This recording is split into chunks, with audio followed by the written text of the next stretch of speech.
નમો લોહે સૌર્યંતામ નમો લોહે સૌર્યદામ નમો લોહે સૌર્યામ નમો લોહે સૌર્યામ નમો લોહે સૌત્રિકાળવતી સાવનમ ઓંકારમિંદુ સંયુક્ત નિત્યમ જયંતિ યોગિન કામદમોક્ષદો શ્રી ઓંકારાય નમો નમઃ.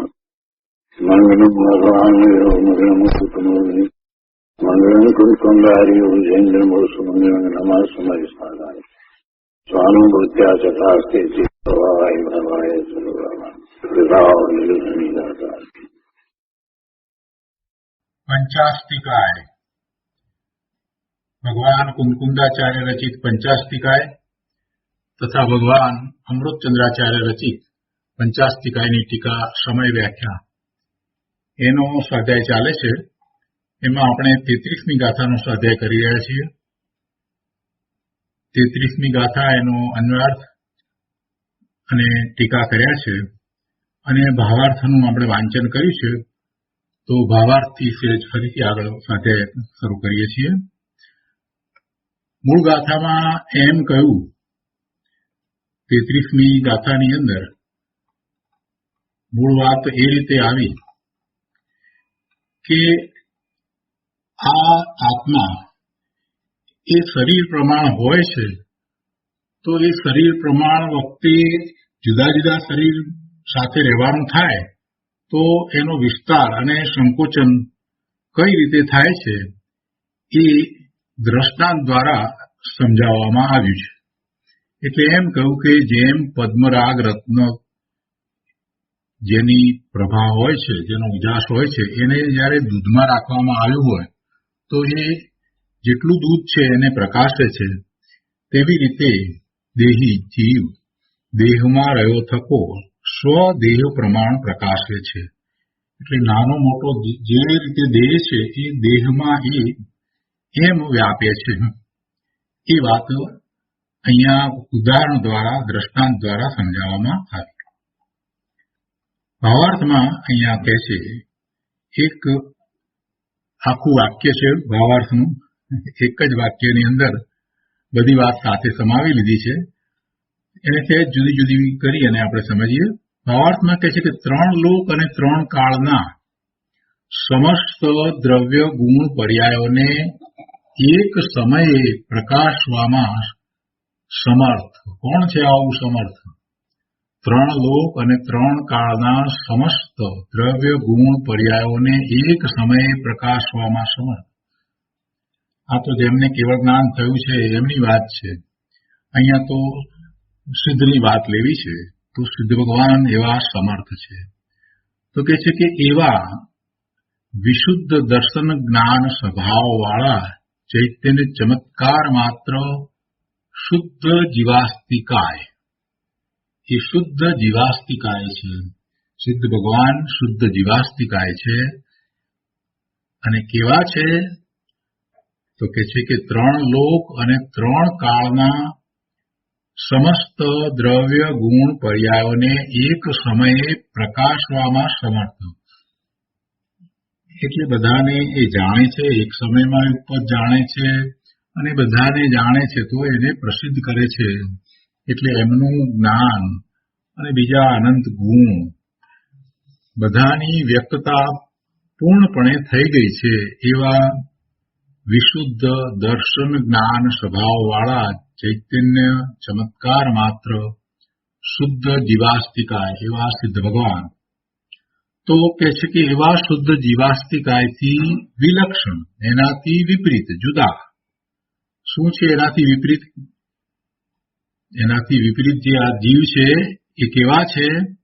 આ શુદ્ધ જીવાસ્તિકાયની વાત કરી અને પછી હવે જે કહેવું છે એ એવા જીવ કે જે સિદ્ધ ભગવાન જેવા શુદ્ધ જીવાસ્તિકાય નથી.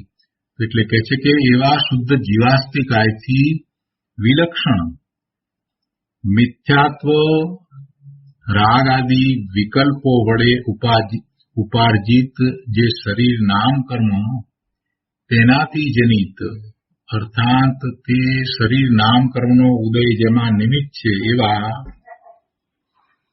સંકોચ વિસ્તારના આધીનપણે જીવ હવે આ જે જીવ લીધા એ જીવને સંસારી જીવ છે એટલે એ રીતે બતાવ્યા છે, કેમ કે એમને શરીર છે.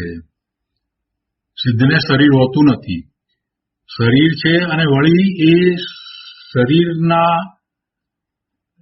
જે વધવા ઘટવા છે એની સાથે એમના આત્મપ્રદેશોનો પણ વિસ્તાર એ રીતે થાય છે, વધુ ઓછો વિસ્તાર થાય છે.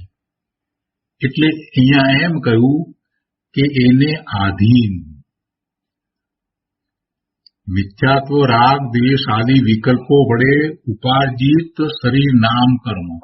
હવે મિથ્યાત્વ હોય, રાગ દ્વેષ આદિ હોય તો એને લીધે થઈ અને જે ભાવબંધ પડ્યા એ તો જીવને પડ્યા, અને એના નિમિત્તે જે દ્રવ્યબંધ પડ્યો એવા જળ કર્મ એનો ઉદય, જળ કર્મનો ઉદય, અને એમાં નામ કર્મનો ઉદય એટલે શરીર નામ કર્મનો ઉદય એ જેમાં નિમિત્ત છે એવા સંકોચ વિસ્તારના આધીનપણે.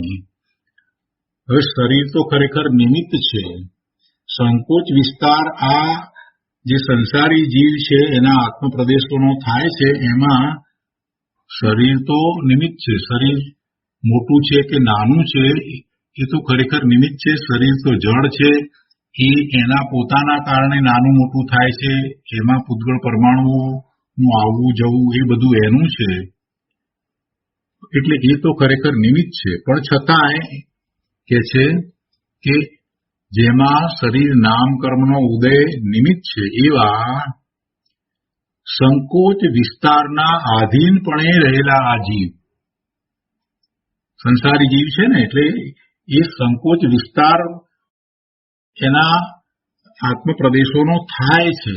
ત્યારે સિદ્ધને એવો સંકોચ વિસ્તાર થતો નથી.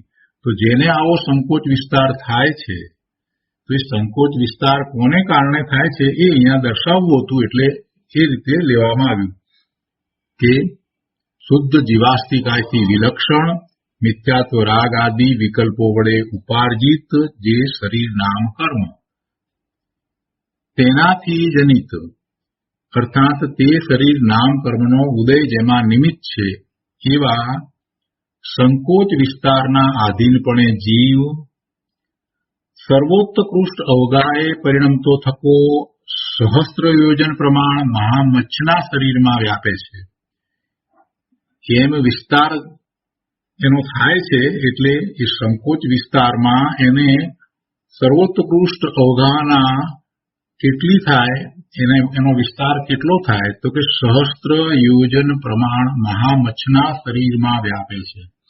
એનો વિસ્તાર તો શરીર પ્રમાણ જ થાય, એટલે મોટામાં મોટું જે શરીર હોય, મોટામાં મોટું શરીર હોય એની સાથે જો એ રહ્યો હોય તો એનો એટલો વિસ્તાર થાય.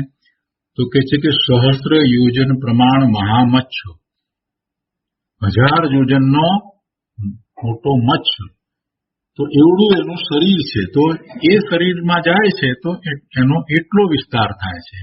એટલે એની અવગાહના કેટલી તો કે છે કે સર્વોત્કૃષ્ટો આ સહસ્ત્ર યોજન મહામચ્છના શરીર પ્રમાણે છે. તો એમાં એ વ્યાપે છે. અને ઓછામાં ઓછું કેટલું, ઓછામાં ઓછી એની અવગાહના કેટલી, આ જીવ એના પ્રદેશો એનો વિસ્તાર થવો અને એનો સંકોચ થવો.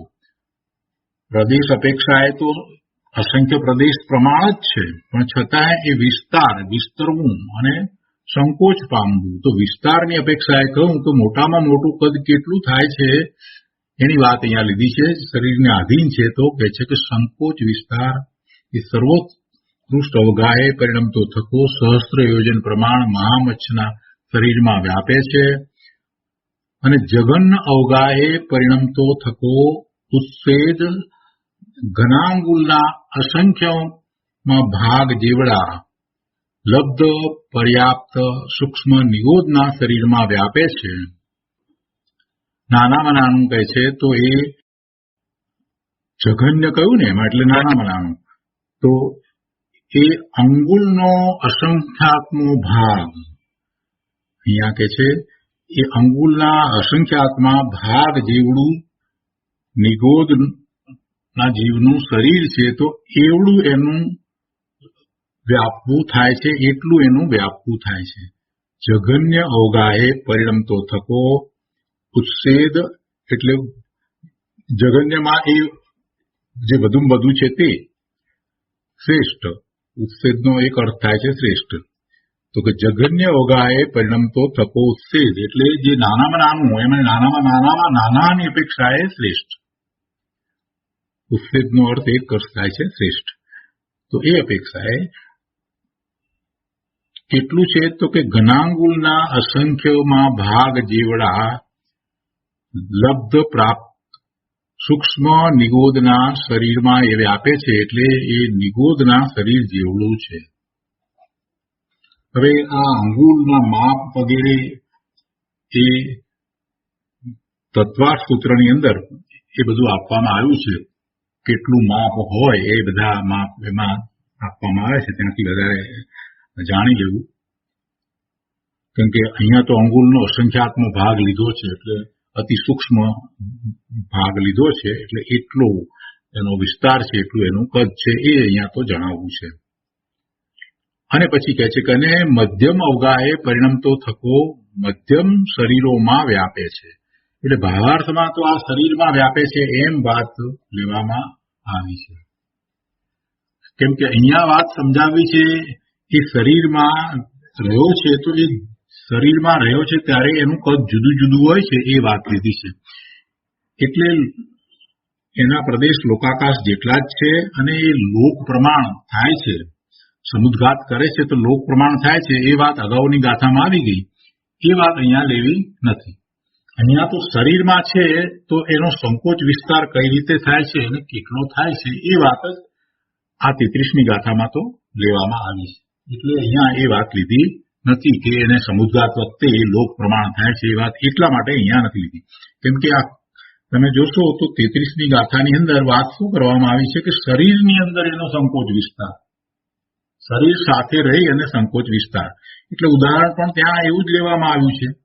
એટલે રત્નનું ઉદાહરણ લઈ અને એની પ્રભા જે છે, એનો ઉજાસ જે છે એ દૂધમાં વ્યાપે છે. વધારે દૂધ છે, વધારે મોટું વાસણ છે તો એટલા પ્રમાણમાં વ્યાપે છે, નાનું વાસણ છે તો નાના વાસણના પ્રમાણમાં વ્યાપે છે. એ રીતે ઉદાહરણ લઈ અને વાત સમજાવી છે. તો આ રીતે આ ભાવાર્થ થયો. હવે આ ગાથા ઉપર પૂજ્ય ગુરુદેવ કાંજી સ્વામીએ જે વિસ્તાર કર્યો છે તે આપણે લઈએ. પ્રવચન પ્રસાદ ભાગ પહેલો, પાના નંબર 182. અહીંયા વીર સંવંત 2478 ફાગણ સુદ ત્રીજ ગુરુવારના દિવસનું પ્રવચન છે. એમાં ગુરુદેવ કહે છે કે આત્મા દેહ માત્ર કેવી રીતે છે તે બતાવે છે. કોઈ આત્માને સર્વવ્યાપક માને છે, કોઈ અંગૂઠા પ્રમાણ માને છે, કોઈ ચોખાના દાણા જેટલો માને છે. તો તે બધી વિપરીત માન્યતા છે. આત્મા શરીર પ્રમાણ છે તે બતાવે છે. આત્મા શરીર પ્રમાણ છે, સંસાર અવસ્થામાં એ શરીર પ્રમાણ છે. તો એ અહીંયા બતાવ્યું છે. કેમ કે જુદા જુદા શરીર સાથે જીવનું રહેવું થાય છે, અને એક જ શરીરમાં રહ્યો છે ત્યારે પણ જુદી જુદી એની અવસ્થાઓ થાય છે. આપણે જોઈએ છીએ કે બાળક થાય છે, યુવાન થાય છે, વૃદ્ધ થાય છે, આ બધું પણ થાય છે. અથવા તો એના અંગનો વિચ્છેદ પણ થઈ જાય છે, હાથ કપાઈ જાય, પગ કપાઈ જાય, આવું પણ થાય છે. તો એવું થાય છે, એ બધું શરીરમાં થાય છે. અને એ જ પ્રમાણે જીવના પ્રદેશોનો પણ વિસ્તાર હોય છે. પણ બંને સ્વતંત્ર છે. શરીરનું જે કદ છે એ એના કારણે છે, અને જીવના પ્રદેશો એનો વિસ્તાર થાય છે તો એ એના કારણે થાય છે. પણ બંને વચ્ચે નિમિત્ત નૈમિત્તિક સંબંધ છે. અહીંયા કહે છે, જેવી રીતે પદ્મરાગ મણી દૂધમાં નાખવાથી તેની પ્રભા દૂધના ક્ષેત્ર જેટલા ક્ષેત્રમાં પ્રસરે છે, તેમ સંસારી જીવ પોતાના દેહમાં રહેલો દેહના બરાબર પ્રકાશ કરે છે. એટલે ત્યાં એટલા પ્રમાણમાં એટલા કદમાં એ વ્યાપે છે. અહીં દ્રષ્ટાંત સર્વથા સરખું ન સમજવું. દ્રષ્ટાંતને સર્વ અપેક્ષાએ જો મેળવવામાં આવે, સમાન ગણવામાં આવે તો વાત બને નહીં. કેમ કે દ્રષ્ટાંત તો કોઈ એક અપેક્ષાને સમજાવવા માટે કહેવામાં આવ્યું. એટલે દ્રષ્ટાંત અને દ્રાષ્ટાંત, દ્રષ્ટાંત અને દ્રાષ્ટાંત એના સમન્વય કરવા બેસીએ તો બધી અપેક્ષાએ હોય જ નહીં, સર્વ અપેક્ષાએ હોય જ નહીં. એટલે કહે છે કે અહીં દ્રષ્ટાંત સર્વથા સરખું ન સમજવું. દ્રષ્ટાંતમાં મણિરત્ન નાનું છે અને તેની પ્રભા દૂધમાં બધે દેખાય છે, તેમ આત્મા નાનો હોય અને શરીર મોટું હોય તેમ ન સમજવું. એવી રીતે નથી હોતું. કેમ કે ત્યાં તો રત્ન તો નાનું છે અને નાનું નાનું જ રહેશે, પણ એની પ્રભા જે છે એ પ્રભાનો વિસ્તાર ઓછો વધતો થાય છે. ઓછો વધતો એટલે કે ત્યાં સુધી પહોંચે છે. જેટલું દૂધ છે ત્યાં સુધી એનો વિસ્તાર હોય છે. અહીંયા કહે છે આત્મા શરીર પ્રમાણ છે, મણિરત્નની પ્રભા આખા દૂધમાં ફેલાય છે, તેમ આત્માની કાંતિ આખા શરીર પ્રમાણ ફેલાયેલી છે. શરીર પ્રમાણ આત્માનું ક્ષેત્ર છે, પણ શરીર અને આત્મા એક મેક નથી. શરીર તો ભિન્ન ચીજ છે. જે કાંઈ દર્દ થાય છે, દુઃખ થાય છે તે શરીરની અવસ્થામાં થાય છે. દાખલા તરીકે નખનો ભાગ કપાતા ખટક ખટક થાય છે, તે જડની પર્યાય છે, તે આત્માની અવસ્થા નથી. નખ કપાઈ ગયો છે તો ત્યાં દુખે છે અને એ આત્માની પર્યાય નથી, એ જડની પર્યાય છે.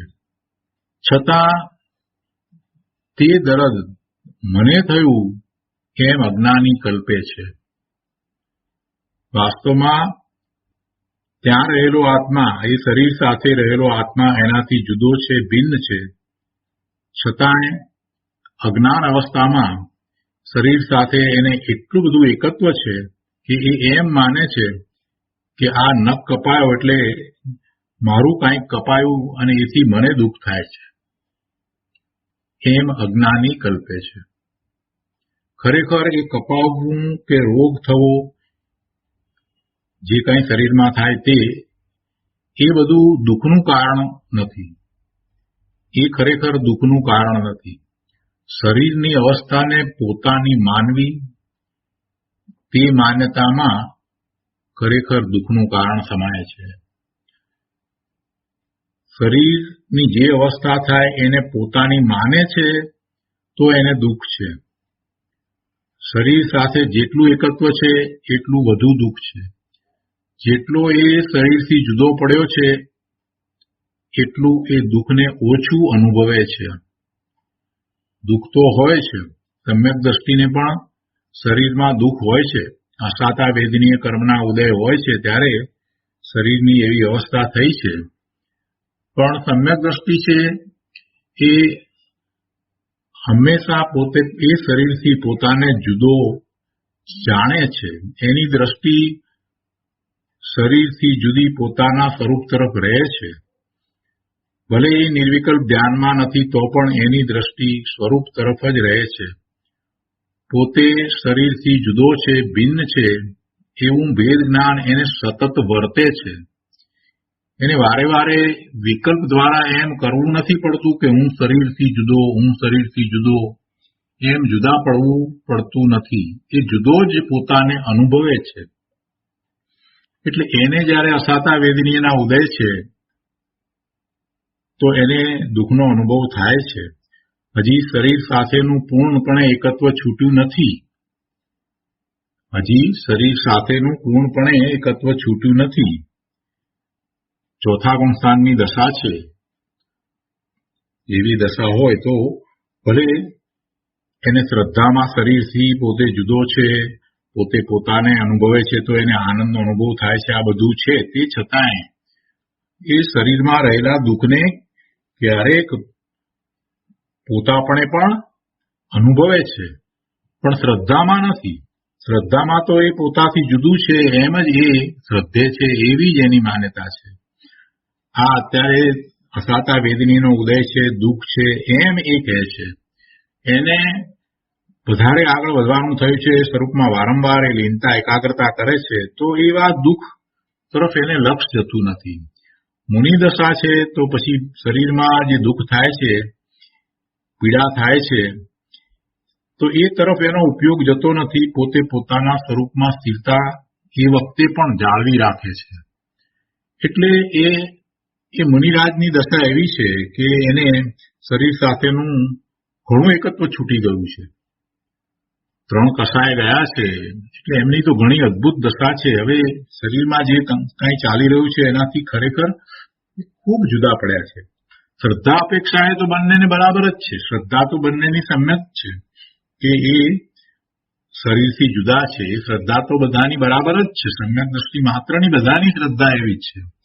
પણ અહીંયા તો અનુભવવાની વાત ચાલે છે કે પીડા કેટલી અનુભવાય. જેટલું શરીરમાં એકત્વ વધારે, શરીરમાં જેટલો રાગ વધારે, અહીંયા એકત્વ દ્વારા મારે તો રાગ કહેવો છે કે જેટલો શરીર પ્રત્યે રાગ, જેટલું શરીર પ્રત્યે મમત્વ વધારે, એટલું દુઃખ વધારે અનુભવાય છે. જેટલું શરીર પ્રત્યે મમત્વ ઓછું, શરીર પ્રત્યેનો રાગ ઘટી જાય, એટલે સાચા અર્થમાં ઘટે સમ્યક દર્શન થતા, એટલું પછી એ ઓછું અનુભવાય. એટલે કે એને કારણે એને આર્ત ધ્યાન વગેરે પછી નથી થતા. શરીરમાં પીડાના સંયોગ આવે, દુઃખના સંયોગ આવે, એટલે સામાન્ય જીવને આર્ત ધ્યાન થાય. સમ્યક દ્રષ્ટિને પણ થોડાક અંશે આર્ત ધ્યાન થઈ જાય, ન થાય એમ નથી. કેમ કે હજી ચોથા ગુણસ્થાનની ભૂમિકામાં છે અને 3 કસાયની ચોપડી બાકી છે, તો એને પણ એવા રાગ અને દ્વેષના પરિણામ થઈ જાય છે, આર્ત ધ્યાન પણ થઈ જાય છે, બંધ પણ પડે છે. પણ પેલાને મિથ્યા દ્રષ્ટિને જેટલો બંધ પડે છે, જેટલા આર્ત ધ્યાન થાય છે, એટલા નથી. કેમ કે મિથ્યા દ્રષ્ટિને શરીર સાથેનું એકત્વ, મમત્વ ઘણું વધારે છે. જ્યારે સમ્યક દ્રષ્ટિ તો એનાથી એ જુદો પડી ગયો છે, એને ભેદ જ્ઞાન સતત વર્તે છે. એને સતત ભેદ જ્ઞાન તો વર્તે જ છે. એટલે એને એ ઓછું છે, એને આર્ત ધ્યાન પણ ઓછું થાય છે. એને એ વખતે દ્વેષના ભાવ પણ બહુ ઓછા થાય છે. અને મુનિદશા છે તો એને ઘણું ઓછું થાય છે. કેમ કે હવે એને તો માત્ર સંજ્વલન કસાય જ બાકી રહ્યા છે. એટલે એને તો અતિ અલ્પ રાગ દ્વેષ છે. એટલે જે વખતે દુઃખ છે શરીરની અંદર, પીડાના સંયોગ છે, તો એ વખતે મુનિરાજનું લક્ષ્ય એ તરફ એટલા માટે જતું નથી. એમને રાગ દ્વેષના પરિણામ એટલા માટે નથી થતા. મુનિરાજને પણ શારીરિક પીડા હોય, પણ એ તરફ એમનું લક્ષ્ય જાય નહીં અને એમના પરિણામ એવા થતા નથી જેવા મિથ્યા દ્રષ્ટિને થાય, એવા પરિણામ થતા નથી. એટલે મૂળ વાત તો એ છે, ગુરુદેવે અહીંયા એ કરી કે શરીરની અવસ્થાને પોતાની માનવી, તો તે માન્યતા દુઃખનું કારણ છે. જ્ઞાની જાણે છે કે તે શરીરની અવસ્થા છે, એ અવસ્થા મારી નથી, એ શરીરની અવસ્થા છે. શરીરની અવસ્થા અને મારી અવસ્થા બંને જુદી છે. આ શરીર સાથે હું રહ્યો છું, વર્તમાન પર્યાય એવી છે, તે છતાંય તે શરીરની અવસ્થા છે. અને સમ્યક દ્રષ્ટિ તો એને એ જુદું અનુભવે છે, દુઃખને અનુભવે છે, છતાં એ જાણે છે કે અહીંયા આ શરીરમાં આ દુઃખ થઈ રહ્યું છે. એને પોતાથી જુદું ભિન્ન એ અનુભવે છે. પોતે એનાથી જુદો ભગવાન આત્મા છે. એમ સમ્યક દ્રષ્ટિ જે વારંવાર સ્વરૂપમાં જતા હોય એમને તો એવું લાગે છે કે આ પીડા થઈ રહી છે કે આ શરીરમાં થઈ રહી છે, એમ એને જુદી જુએ છે. અને જે બહુ આગળ વધ્યા છે એ એના જ્ઞાતા દ્રષ્ટા પણ થઈ જાય છે. અને મુનિદશાની તો શું વાત કરવી, એમને તો એ તરફ લક્ષ પણ જતું નથી. પોતાનું ધ્યાન છે તો એ ધ્યાનમાં રહ્યા છે, તો ધ્યાનની દશામાં જ એ રહે છે. શરીરની પીડાને કારણે એમનું ધ્યાન વિચલિત થતું નથી.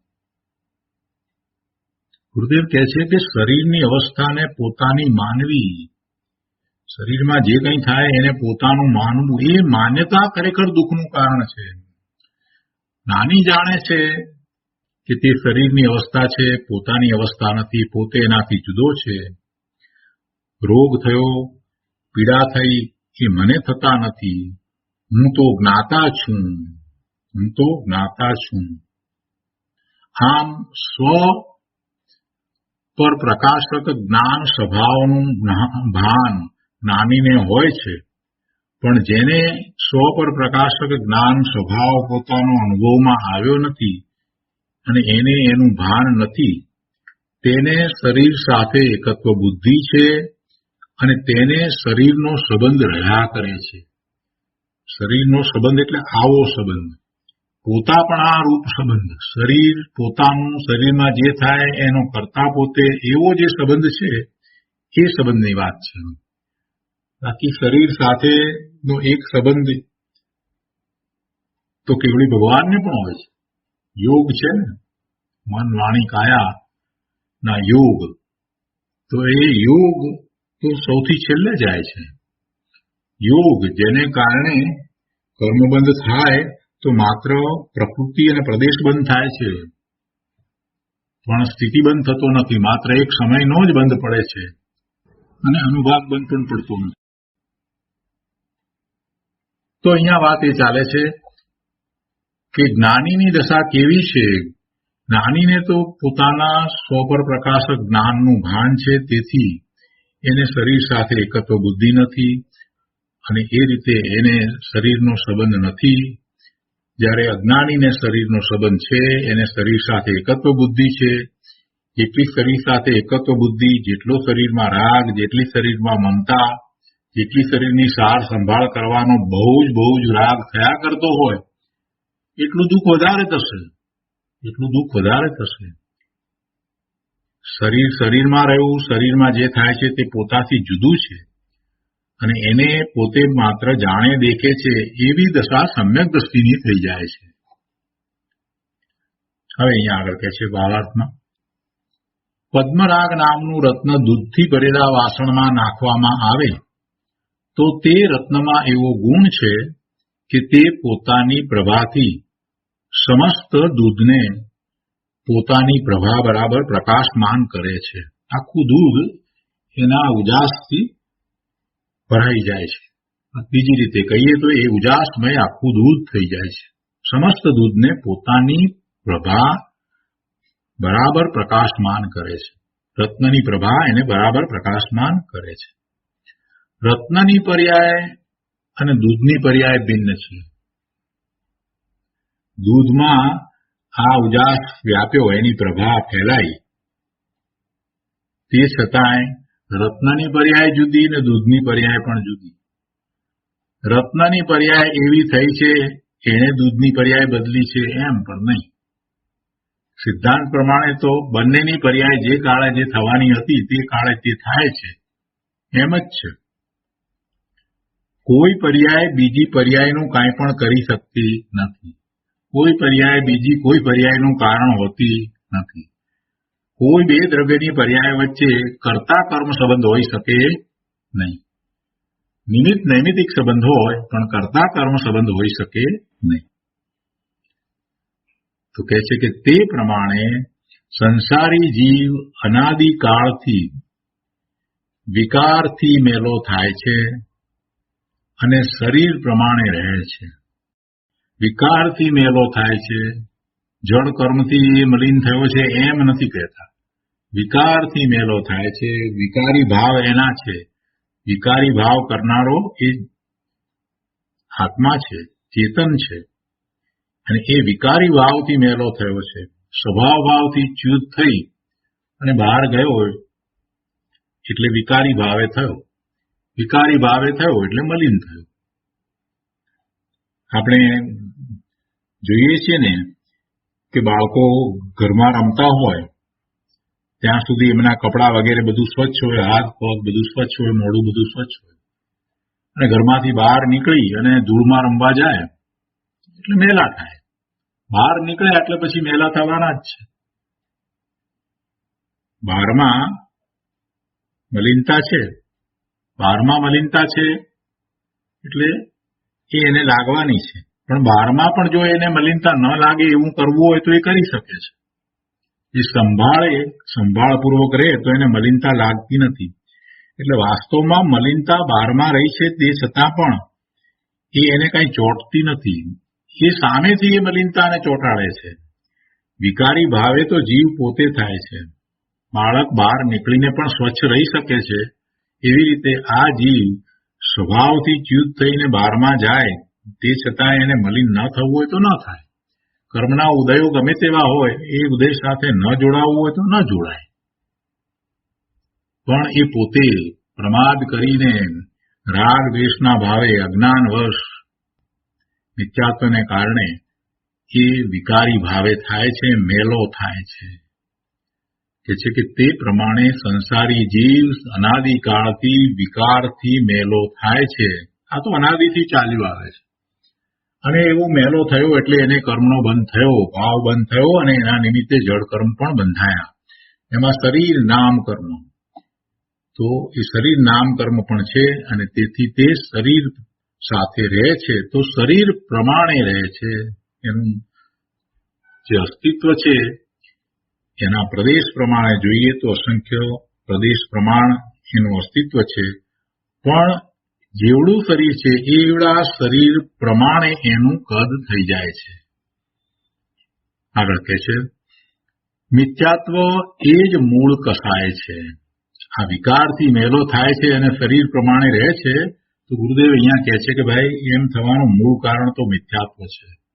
મિથ્યાત્વ એ જ મૂળ કસાય છે. મિથ્યાત્વ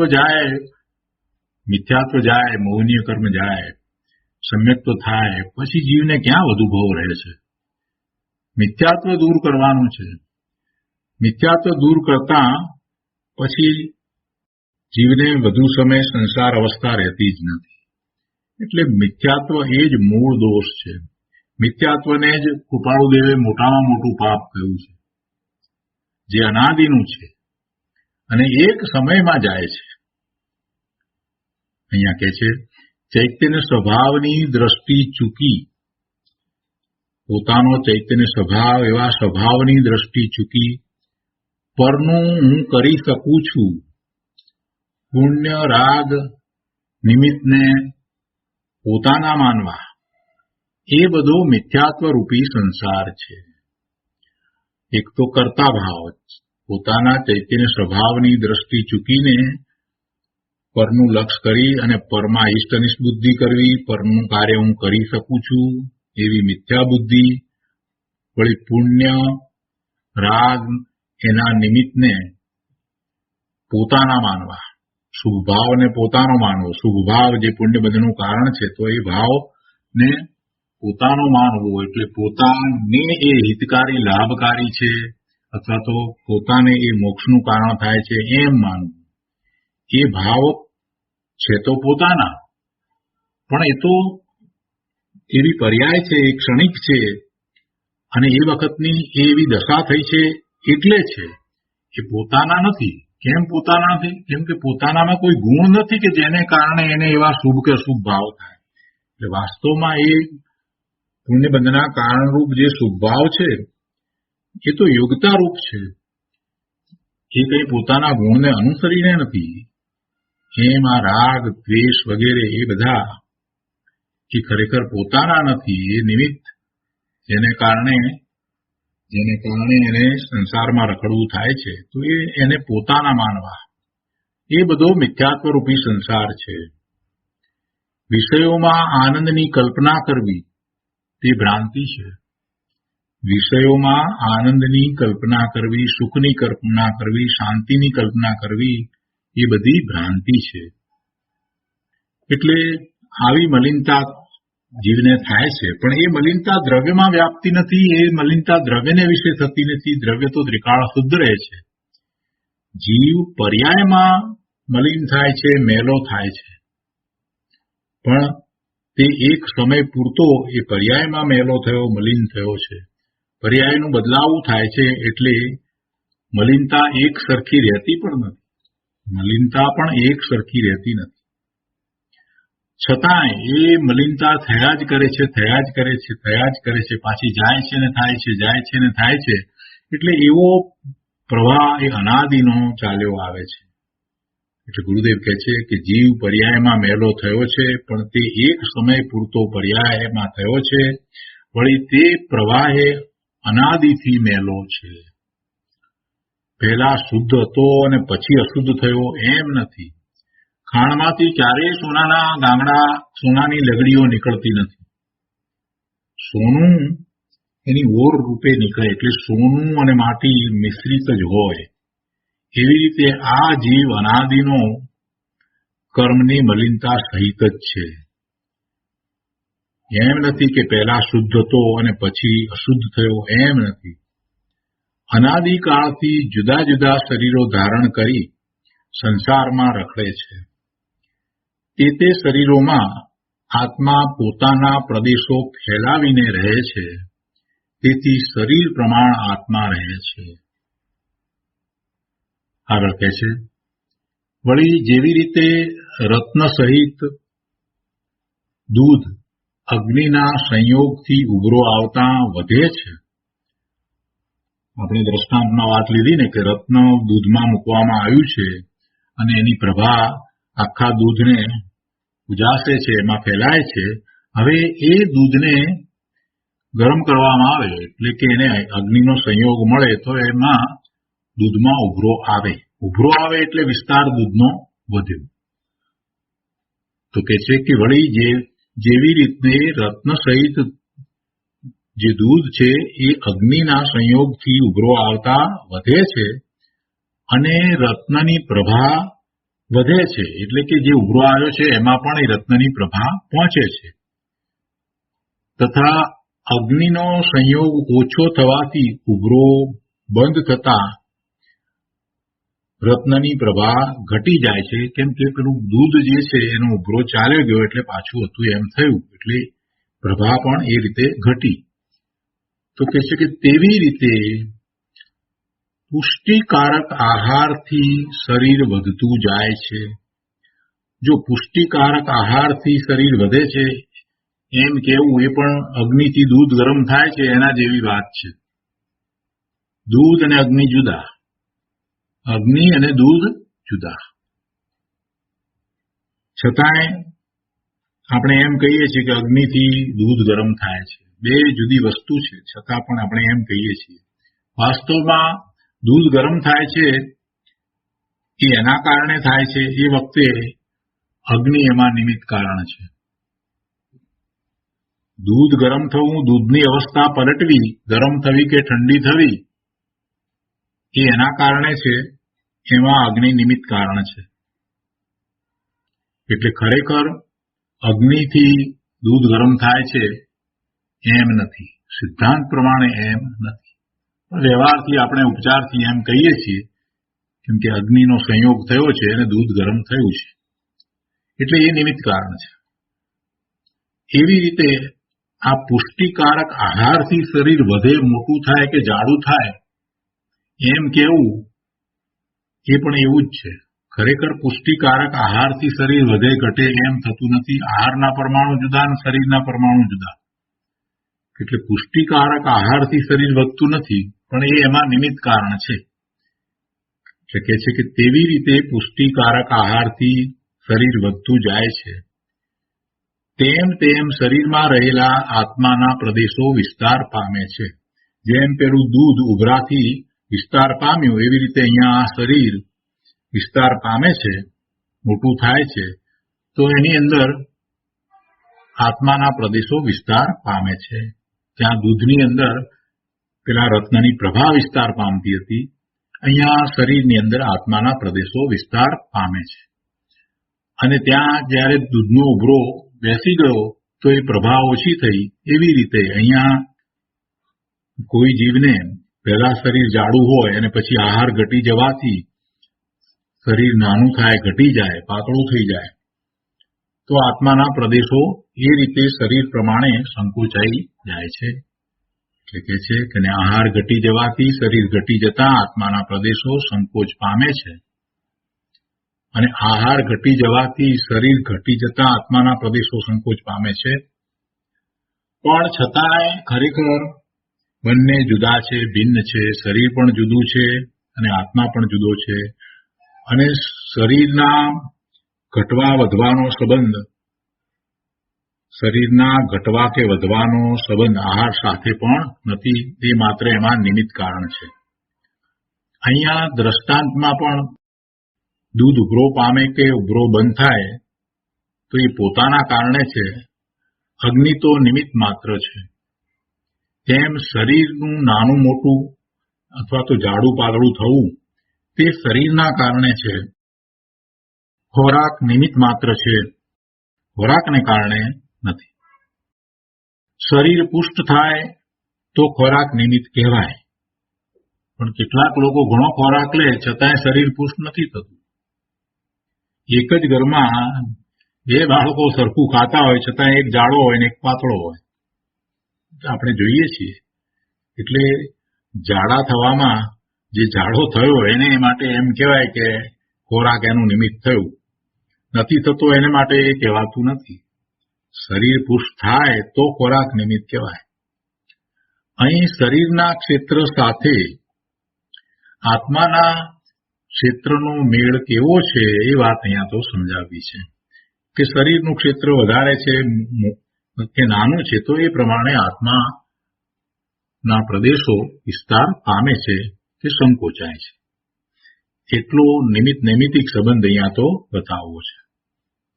આત્માના પ્રદેશો વિસ્તાર પામે અથવા સંકોચ પામે તો તે પોતાના કારણે પામે છે, શરીરના કારણે નહીં. આત્માના પ્રદેશો વિસ્તાર પામે અથવા સંકોચ પામે તો તે પોતાના કારણે પામે છે, શરીરના કારણે નહીં. પણ બીજી વાત કે વિસ્તાર પામે તો પ્રદેશો વધી જાય એમ બનતું નથી, અને સંકોચ પામે તો પ્રદેશો ઘટી જાય એમ પણ બનતું નથી. અસંખ્ય પ્રદેશ તો અસંખ્ય પ્રદેશ જ રહે છે. જળનું કાર્ય જળમાં અને ચેતનનું કાર્ય ચેતનમાં થાય છે. શરીરના કારણે આત્માના પ્રદેશો સંકોચ પામતા નથી કે વિસ્તાર પામતા નથી.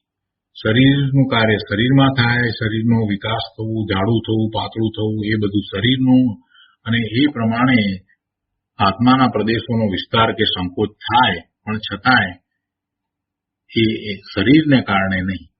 શરીરને કારણે આત્માના પ્રદેશોનો વિકાસ વિસ્તાર થવો સંભવે નહીં, કેમ કે બે દ્રવ્ય જુદા છે. એક દ્રવ્ય બીજા દ્રવ્યનું કાંઈ કરતું નથી. જળનું કાર્ય જળમાં અને ચેતનનું કાર્ય ચેતનમાં થાય છે. કોઈને લીધે કોઈ નથી. આ વાત આપણે કરીએ છીએ પણ કેટલાય લોકોને આ વાત બેસતી નથી. આ વાત બેસવી અઘરી છે. જ્યાં સુધી નિર્ણય નથી થયો ને કે પોતે ભગવાન આત્મા શરીરથી જુદો છે એવો નિર્ણય નથી થયો ને ત્યાં સુધી વાસ્તવમાં આ વાતનો સ્વીકાર થતો નથી. શબ્દમાં સ્વીકાર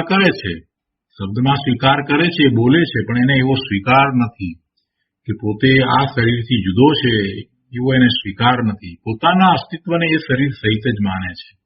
જીવની આ જ મોટી ભૂલ છે. જો એ એવો સ્વીકાર કરે તો એનો પુરુષાર્થ સાચી દિશામાં વળે. શરીરથી પોતે જુદો છે, વર્તમાન પર્યાય મનુષ્યની, અને એ પર્યાયને અનુરૂપ મનુષ્યનું શરીર જે મળ્યું છે તો એ બધાથી પોતે જુદો છે એવો પાકો નિર્ણય કરે, એવો સ્વીકાર કરે અને પછી પુરુષાર્થ ઉપડે તો એને એવો અનુભવ પણ થાય કે પોતે શરીરથી જુદો છે, પણ એનો સ્વીકાર જ હજી થયો નથી. જે પરમ સત્ય છે કે જીવ દ્રવ્ય જીવાસ્તિકાય અને આ શરીર એ પૂતગલાસ્તિકાય એ બંને ભિન્ન છે, બંનેના પરિણમન ભિન્ન છે, બંને એક સાથે રહેલા દેખાય છે, પણ એ એકબીજામાં વ્યાપતા નથી, એકબીજાનું કાંઈ કરતા નથી.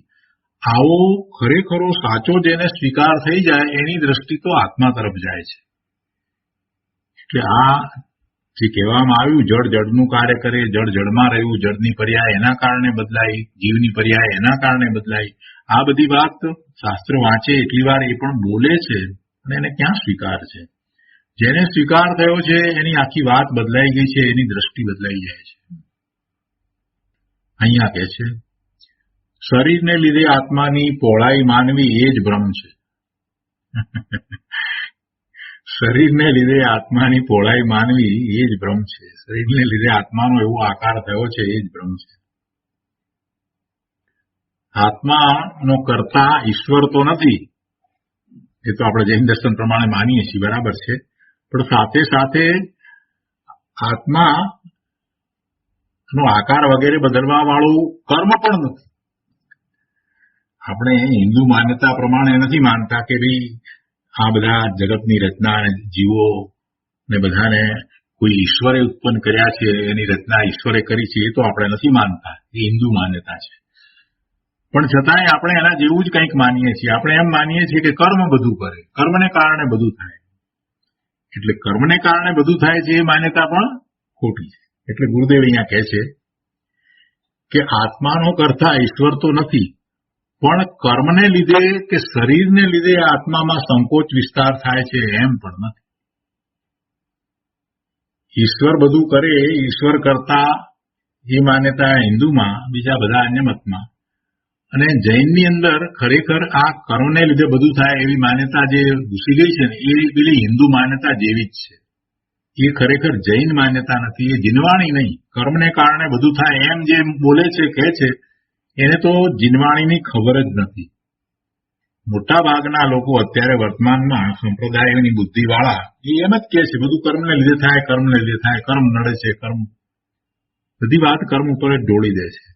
એટલે એમને તો શાસ્ત્રનો સાચો અભ્યાસ નથી, તત્વની વાતને સમજ્યા જ નથી. એટલે પુરુષાર્થ તો પછી ક્યાંથી ઉપડે? પુરુષાર્થ ઉપડવાનો તો કોઈ પ્રશ્ન જ નથી. જયારે કર્મના લીધે થાય બધું, તો પછી પોતાને કરવાનું ક્યાં રહ્યું? એટલી પરાધીનતા સહિત તો એ જીવન પૂરું કરે છે. એટલે ગુરુદેવ અહીંયા દરેક વખતે વાત સમજાવે છે કે ભાઈ કર્મને લીધે વિકાર થતો નથી, કર્મને લીધે કાંઈ થતું નથી. કર્મ તો પૂર્વે જે તે ભાવ કર્યા હતા એનું બેરોમીટર છે. એ પૂર્વે શું ભાવ કર્યા હતા એ જણાવે છે કે આવા ભાવ કર્યા હશે, માટે તને અત્યારે આવા કર્મોના ઉદયો આવ્યા છે. અને અત્યારે જે ઉદય આવ્યા છે એની સાથે જોડાવું કે ન જોડાવું એ માટે તું સ્વતંત્ર છો. એ માટે તું સ્વતંત્ર છો.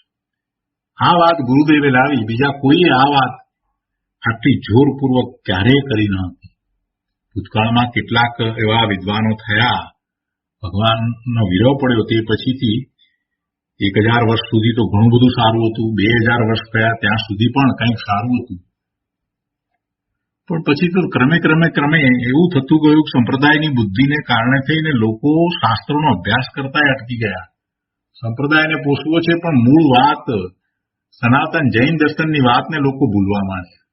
અને વચમાં એવો કાળ આવ્યો, એમાં તો આખું જાણે કે એમ લાગ્યું કે જૈન દર્શનમાં બધી વિપરીત માન્યતાઓ આવી ગઈ, કેટલી ઊંધી નકામી માન્યતાઓ આવી ગઈ જે બીજા અન્ય દર્શનમાં હતી. એમાંથી કેટલી વાતો લોકોએ લઈ લીધી. આ મૂર્તિ પૂજા અને એ રીતે મૂર્તિના શણગાર ને પછી આ બધું કર્મ કરે ને આ બધી વાતો બહારથી બીજે બધીથી આવી છે. એ કઈ જીનવાણીમાંથી નથી આવી. જૈન દર્શનમાં એવી વાત પૂર્વે ક્યારેય હતી નહીં. મૂળ શાસ્ત્રોનો અત્યારે અભ્યાસ કરીએ તો આપણને ખ્યાલ આવે છે કે એ બધી વાત ખરેખર તો સનાતન જૈન દર્શનની અંદર છે જ નહીં. અને એ વાત ગુરુદેવે અહીંયા જોરપૂર્વક કરી. તો કર્મને લીધે આત્મામાં સંકોચ વિસ્તાર થતો નથી. નામ કર્મને લીધે શરીર, એને લીધે આત્મામાં સંકોચ વિસ્તાર થતો નથી. પણ પોતામાં સંકોચ વિસ્તાર ગુણના કારણે તે નાનો મોટો થયા કરે છે. પોતામાં સંકોચ અને વિસ્તારનો એવો ગુણ છે એટલે એ નાનો મોટો થયા કરે છે. પછી કેટલો સંકોચ વિસ્તાર થાય એની વાત અહીંયા તો સમજાવી છે કે સ્વયંભૂ પ્રમાણ સમુદ્રમાં માછલું 1000 યોજન લાંબુ હોય છે. તો એમાં જે જીવ રહ્યો હોય તો એનો પ્રદેશોનો વિસ્તાર એટલો મોટો હોય. 7મી નરકમાં 500 ધનુષનું શરીર હોય છે, તો આત્મા તે પ્રમાણે હોય છે. મહાવિદ્ય ક્ષેત્રમાં પણ અત્યારે વર્તમાનની અંદર મનુષ્યો છે એના દેહમાન બહુ મોટા છે. પૂર્વે ઋષભદેવ ભગવાનના વખતની અંદર પણ દેહમાન બહુ મોટા હતા. 500 ધનુષ્યનું એવું દેહમાન હોય તો એ પ્રમાણે આત્મા હોય. નાનું શરીર ધારણ કરે ત્યારે નાનો થાય. એવી રીતે નાના મોટા શરીરો આ જીવે અનંતી વાર ધારણ કર્યા છે. ત્યાં પોતાના અસંખ્ય પ્રદેશે રહીને શરીર પ્રમાણ સંકુચ વિસ્તાર પોતાના કારણે થાય છે. હવે અહીંયા કહે છે કે કેટલાક જીવોને નવાઈ લાગે કે આત્માના પ્રદેશો અસંખ્ય એટલા ને એટલા રહે અને પાછા સંકોચ વિસ્તાર થાય. આ શું? રૂપી વસ્તુ જેવી કે આ ચામડામાં સંકોચ વિસ્તાર થાય એ તો સમજી શકાય છે, પણ આ જીવ એ તો અરૂપી છે. તો એવા અરૂપી આત્મામાં સંકોચ વિસ્તાર કઈ રીતે થાય એ વાત એમને બેસતી નથી. એટલે એ એમ કે છે કે આ રૂપી વસ્તુ જેવી કે ચામડું વગેરે એમાં સંકોચ વિસ્તાર થાય, પણ અરૂપી આત્મામાં સંકોચ વિસ્તાર ન હોય એમ એ માને છે. એ અજ્ઞાની છે. અજ્ઞાની જીવોની એવી માન્યતા છે, પણ ખરેખર એ વાત ખોટી છે. અરૂપી હોય એટલે સંકોચ વિસ્તાર ન થાય એમ હોતું નથી. આત્મા અસંખ્ય પ્રદેશે રહીને સંસાર દશામાં સંકોચ વિસ્તાર થાય તેવો તેનો સ્વભાવ છે, અને આમ જે ન માને તે મિથ્યા દ્રષ્ટિ છે. આગળ કહે છે, જેવી રીતે તે મણીને ઘણા દૂધમાં નાખવામાં આવે તો પ્રભાવ વધીને બધા દૂધમાં વ્યાપી જાય છે, તેમ મોટા શરીરને જીવ ધારણ કરે તો પોતાના આત્માના પ્રદેશોનો વિસ્તાર તે પ્રમાણે થાય છે. તથા જેવી રીતે તે રત્ન થોડા દૂધમાં નાખવામાં આવે તો તે પ્રભા રત્નની પ્રભા સંકુચિત થઈ અને થોડા દૂધના ક્ષેત્ર જેટલી થઈ જાય છે. તેવી રીતે આત્મા મોટા શરીરમાંથી નીકળી નાનું શરીર ધારણ કરે તો તેના પ્રદેશો સંકોચાઈને નાના શરીર પ્રમાણ થાય છે. માટે નક્કી થાય છે કે કર્મના નિમિત્તે આત્માની સંકોચ વિસ્તાર શક્તિના પ્રભાવથી જેવું શરીર ધારણ કરે તેવો તે સંકોચ વિસ્તાર પામીને રહે છે. નિમિત્ત કારણ છે. શરીર છે તે નિમિત્ત કારણ છે. નામ કર્મ એને કારણે જે શરીર એ એમાં નિમિત્ત કારણ કહી શકાય. જેવડું જેવું શરીર છે એવો આકાર અને એવડું કદ આત્માનું હોય છે, પણ ખરેખર તો એ સમયે જીવની પોતાની એવી પર્યાય છે, જીવની પોતાની યોગ્યતા છે. જીવની એ સમયે પોતાની એવી યોગ્યતા છે કે એ એવા આકારે અને એટલા કદવાળો થાય એ જીવની પોતાની યોગ્યતા છે, અને માટે એને એવું શરીર મળે છે. વાસ્તવમાં તો આમ છે.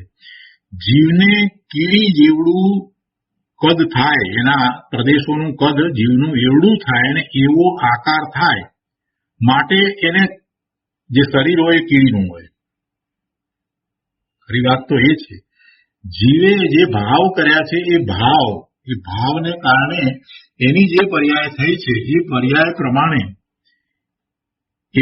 પ્રમાણે એની જે વર્તમાનમાં તિર્યંતની, મનુષ્યની, દેવની, નારકીની જે દશા છે, જે પર્યાય છે, તો એ પર્યાય અનુસાર એનો આકાર, એનું કદ વગેરે હોય અને એ પ્રમાણે સામે એવું શરીર હોય.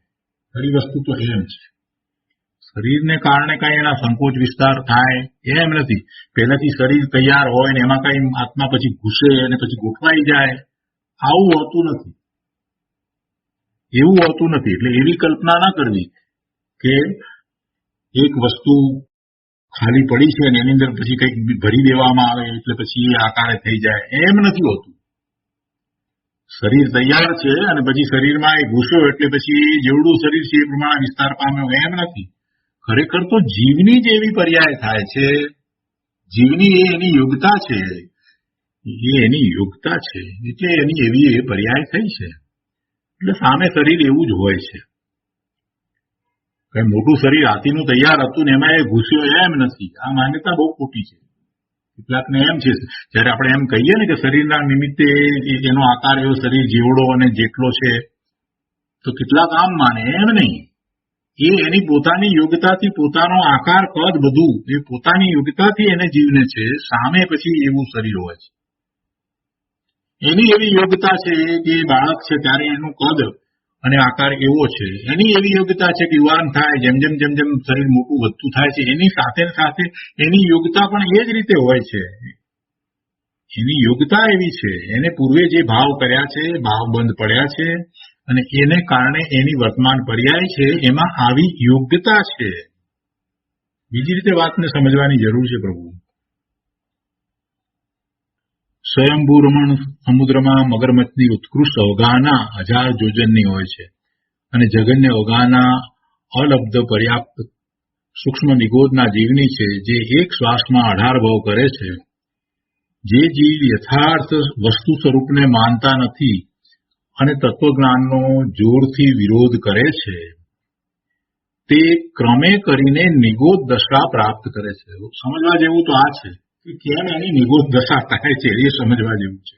નિગોદમાં ગયો તો શરીર જેવડું છે એવડો એ થયો, એ વાત તો બરાબર, પણ અહીંયા સમજવાની વાત તો આ છે કે જે જીવ યથાર્થ વસ્તુ સ્વરૂપને માનતા નથી અને તત્વજ્ઞાનનો જોરથી વિરોધ કરે છે, તે ક્રમે કરીને નિગોદ દશા પ્રાપ્ત કરે છે. બટાટાની એક રાઈ જેટલી કટકીમાં અસંખ્ય ઉદારિક શરીરો હોય છે અને એક શરીરમાં અનંતા નિગોદના જીવો હોય છે. અત્યાર સુધીમાં જેટલા સિદ્ધો થયા તેના કરતા અનંત ગુણા જીવો નિગોદના તે એક શરીરમાં રહે છે.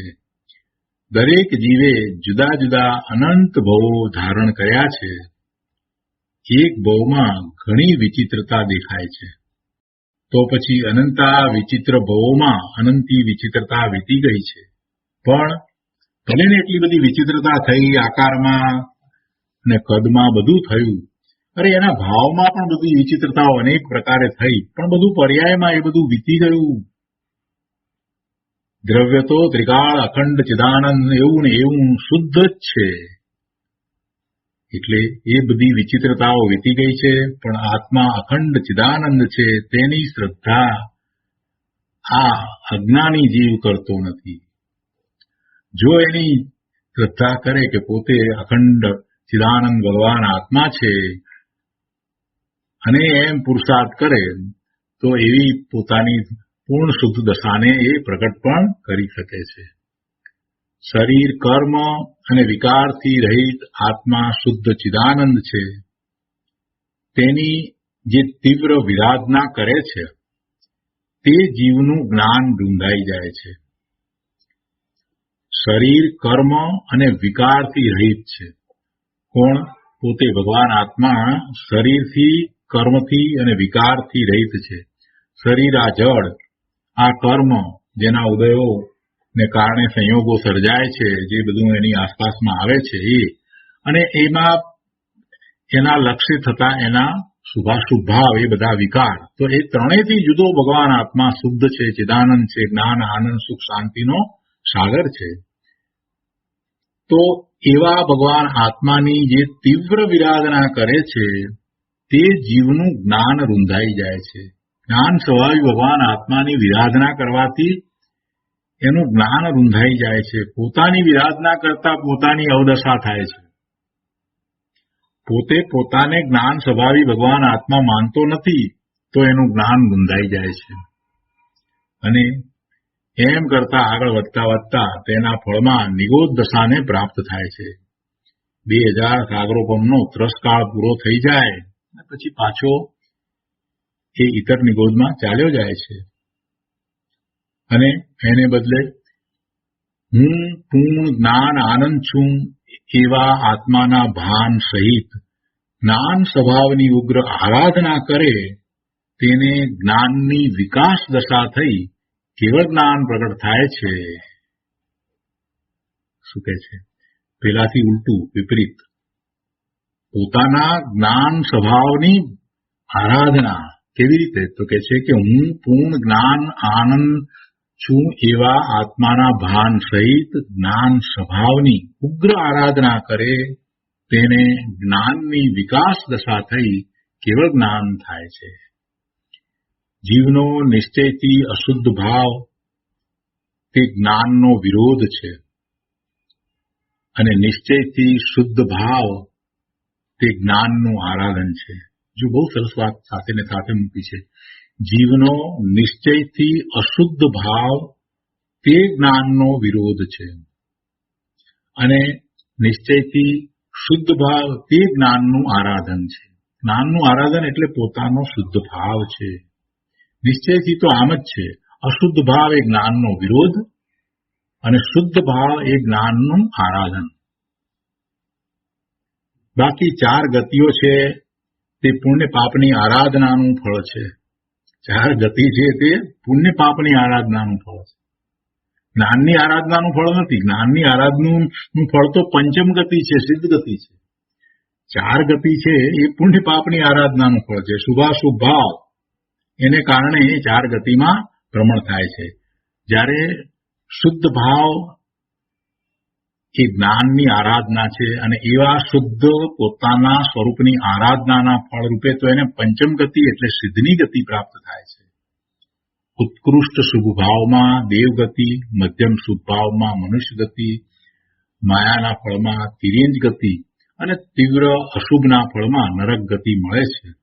પણ એ 4 ગતિ છે તે પુણ્ય પાપની આરાધનાનું ફળ છે, શુભાશુભ ભાવનું ફળ છે. એ ગતિ પણ એ સંસાર છે. નિશ્ચયથી તો જીવની 2 જ ગતિ છે. નિશ્ચયથી તો જીવની 2 ગતિ છે, એક સંસાર અને બીજી સિદ્ધ. તો કહે છે કે નિશ્ચય ગતિ 2. જ્ઞાન સ્વભાવની ઉત્કૃષ્ટ આરાધના તે સિદ્ધ ગતિ, અને જ્ઞાન સ્વભાવની તીવ્ર વિરાધના તે નિગોધ ગતિ. તો આજનો સ્વાધ્યાય અહીંયા સુધી રાખીએ છીએ. વિશેષ વિસ્તાર આપણે આવતી વખતે લઈશું. હવે સુખધામ બોલીએ. સુખધામ